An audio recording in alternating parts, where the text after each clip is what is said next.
એ બાબતે કોઈ રીતે બુથ લેવલ ઓફિસરને આપણે જેમનું નિયુક્તિ થયેલી છે ઇલેક્શન કમિશન ઓફ ઇન્ડિયા મારફતે આ વખતે શક્ય હોય ત્યાં સુધી એવું પણ છે કે શિક્ષકો ઉપરાંત અન્ય સંસ્થાના આપણે પણ કામગીરીમાં જોતરી શકીએ. સાથોસાથ ઘણી બધી અને કેન્દ્ર સરકારની જે સંસ્થાઓ છે એમના કર્મીઓ પણ લાગે.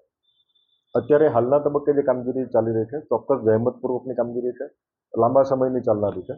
એટલે ખાસ કરીને બીએલઓ તરફની જે માંગણીઓ છે એ માંગણીઓ આપણે રાજ્ય સરકારને કન્વે પણ કરેલી છે.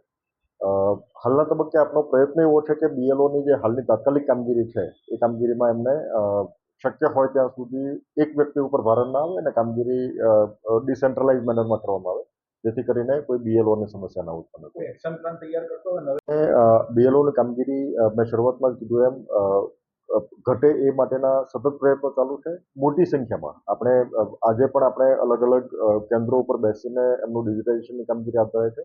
વોલ્યુન્ટરીલી ઘણા બધા બાળકો પણ આપણી સાથે જોડાયેલા છે. હું પણ ફિલ્ડમાં જઈને આવ્યો, સવારથી ફિલ્ડમાં હતો ત્યારે પણ ખૂબ કોલેજના બાળકો પણ આ કામગીરીમાં મદદરૂપ થઈ છે.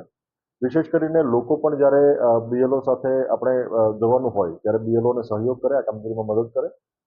આપણે આગામી 15 દિવસની અંદર જ્યારે કામગીરી કરવાની છે ત્યારે પ્રયત્ન એવો કરવાનો છે કે કોઈ પણ કર્મીઓને કોઈ પણ પ્રકારના તણાવ મુક્ત વાતાવરણમાં રહીને કામગીરી પૂરી થાય. સાથોસાથ આપણા તરફથી પણ એમને પાયાની સુવિધાઓ અને સાથોસાથ એમને કોઈ વધારાના સમય દરમિયાન કામગીરી ના કરવી પડે. અમારો પ્રયત્ન એવો પણ છે કે બીએલઓને કોઈને રાત્રિ દરમિયાન કામગીરી ના કરવી પડે. એટલે જેટલા ફોર્મ પણ રિસીવ થાય છે એ બધાનું ડિજિટાઇઝેશન બીએલઓ